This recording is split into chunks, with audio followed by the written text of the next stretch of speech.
Σήμερα θα φτιάξουμε ένα πανεύκολο και ζουμερό μπράουνι σοκολάτα. Λιωμένο βούτυρο, ζάχαρη, ανακατεύουμε, βανιλίνες, αυγά,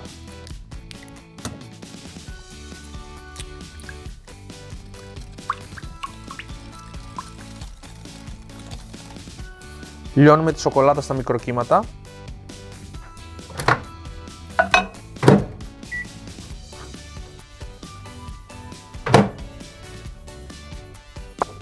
Η σοκολάτα έχει λιώσει. Ρίχνουμε τη λιωμένη σοκολάτα μέσα στο μείγμα.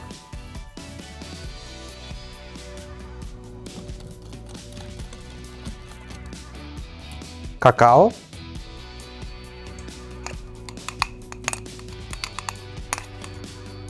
Αλεύρι κούλα. Αλάτι.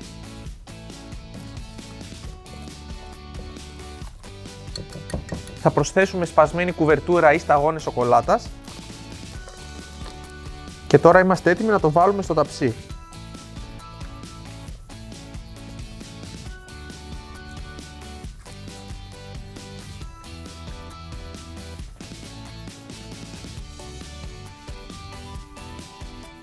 Ψήνουμε σε προθερμασμένο φούρνο στον αέρα στους 180 βαθμούς για περίπου 22 λεπτά.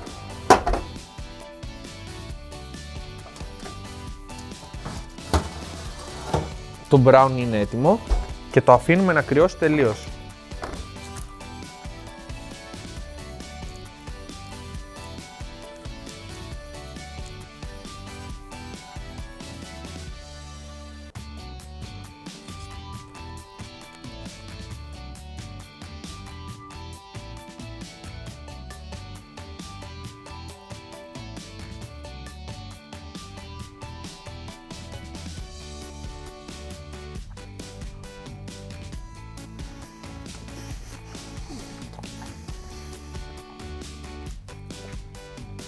Αυτή ήταν λοιπόν η σημερινή συνταγή, πεντανόστιμα, εύκολα, ζουμερά brownies. Εσείς κάντε ένα like στο βίντεο και πείτε μου στα σχόλια ποια θέλετε να είναι η επόμενη συνταγή. Και φυσικά μην ξεχάσετε να κάνετε εγγραφή στο κανάλι για να βλέπετε όλες τις συνταγές που ανεβάζουμε.